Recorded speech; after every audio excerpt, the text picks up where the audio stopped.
guys, a bit of other news. Yeah, George Groves has been added to the Anthony Joshua and Charles Martin undercard on April 9th. Good move by Eddie Hearn and the Sauerland brothers. George Groves is still a big name. Smart move, gets him some good money as well. As I know, and it has been reported that he's scheduled to face Scottish super middleweight David Brophy, who is 16-0 with one draw, one KO. So yeah, I mean, good he's taking on an undefeated fighter. Brophy, I've heard bits and pieces about. I've seen a bit, but nothing major. Um, he's decent, but for George Groves, I'd expect George Groves to win, probably by stoppage, assuming he can make 168 properly and he doesn't look weight drained. He looked good in his last fight against De Luisa, albeit De Luisa is, you know, standard Euro gatekeeper at best. He didn't really throw anything back, didn't really look, you know, didn't really look any good for George Groves as an opponent. But Brophy might be something different, somewhat of a challenge. It might get George Groves up for his morning runs and such. So, yeah, decent fight. I mean, Eddie Hearn and Matchroom and the Sauerlands have been talking about a potential Martin Murray fight in the summer. That's a really good fight, actually. It's not a blockbuster fight, but it's still a fight that very much stands out. It's two guys who are at a decent level at super middleweight. They're not at world title level, elite level, but they're just below that, and this will kind of weed out who goes further than the other. To be fair, um, both good boxers. I think I'd go with George Groves in that fight if the Martin Murray fight was to come off. As I've heard, Martin Murray will be fighting on the Anthony Crawler Ismail Barroso undercard, which I will do a video for. Initial thoughts are I think Barroso will win that fight, but I digress. And yeah, it's a good fight for George Groves. He's coming back slowly but surely. I don't know what route he's going down. It seems though he might want to go back down a WBC route. Don't really see it. If anything, he should go down the WBO route. I know that title is being contested between Arthur Abraham, who's a champion, and Gilberto Ramirez on the Timothy Bradley and Manny Pacquiao undercard. So he could face the winner of that if it is Abraham, as he's promoted by Sauerland. So it'd be an easy fight to make.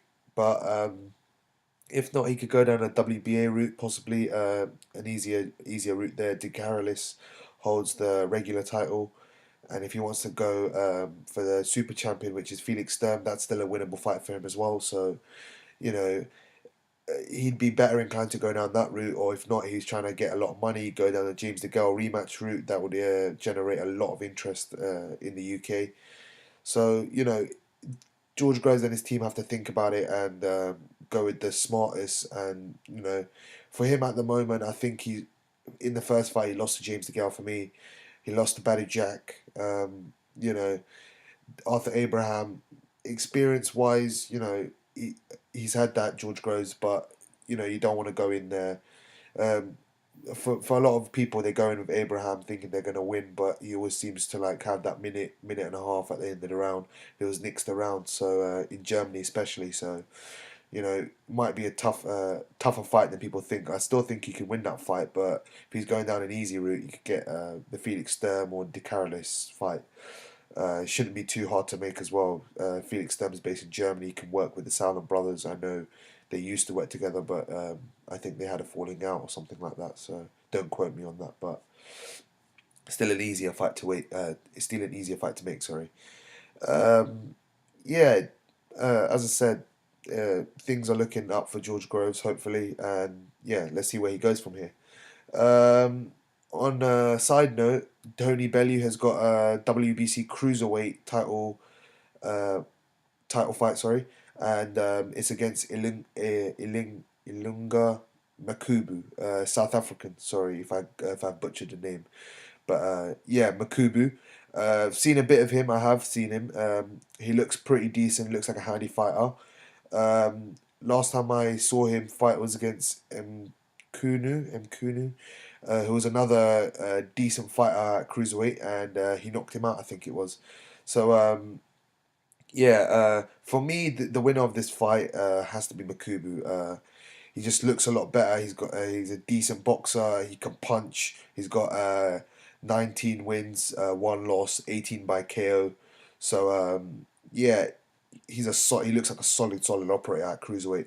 For me, Tony Bellew's been uninspiring. You know, for me, if he was going to face Victor Ramirez, I'd pick him in that fight. But against Makubu, tough ask. Probably he's a bit lucky that the WBC actually stripped Grigory Zod, the Russian. Otherwise, I think he would have embarrassed and stopped him late. But as I understand, he's a champion in recess, and um, he'll the winner of this fight will actually face him in their next fight, similar to how it is in the lightweight division. Jorge Linares is the champion in recess by the WBC. But yeah, I mean, it's good that Tony Bellew's got a world title fight finally, but I wouldn't have expected it to be against a top rated contender such as Makubu. I would have thought he might have gone after Ramirez, who's definitely the most beatable at cruiserweight. If not Lebedev, who's getting on a bit, one of my favourite fighters at cruiserweight actually. But someone who's getting on a bit. Glowacki looks like a killer. He's facing Cunningham next, and Hux won the IBO title off Afalabi, who's recently retired actually. So yeah, good luck to Afalabi in his retirement. Really good fighter, solid fighter. Um, but yeah, I don't really see where Tony goes from here after this. If he does lose, it'd be very tough. If he does win somehow, good on him. He has to face Zod next. If he wins that, it's a very tough ask for Bellew, and I can't really see where he goes after this. After this fight, if he loses, that's two world title tilts. I know he was killing himself to make 175, but obviously he's dropped down to his natural weight. He's gone up to his natural weight now, and even then he looks pudgy. He looks bad around the hips. So it's not a good sight. I mean, it's not you don't need to be picture perfect, body perfect, but he's not. He's fighting at a slow pace, and if someone's going to push the pace, Makubi's going to come forward, come in angles, do different things. I think he's a southpaw, so yeah, he's going to cause Tony problems, and Tony's defense is very average at best. So we um, we have to wait and see if he does get knocked out in front of his home crowd, it'd be even worse for him. So we'll see where Tony goes from here. As a Brit, of course, he's outspoken and whatnot. I do want to see him win a world title just for Britain, but if he doesn't, it's hard to see where he goes from here. So yeah. Anyway, guys, comment your thoughts on that. Let me know what you think of Tony Bellew and his world title fight. Do you think he'll win? Do you think he'll lose? Let me know your thoughts on George Groves, David Brophy, and potential Martin Murray match. Andy Crolla, Ismail Barroso, I will cover in a separate video. Any thoughts on Afalabi as well? Please do comment below. Like the video. Please leave a thumbs up on this video. And subscribe and share so it gets out to a larger audience. Anything else, PM me, tweet me. I'll be happy to reply. And yeah, take care, guys. And yeah, peace.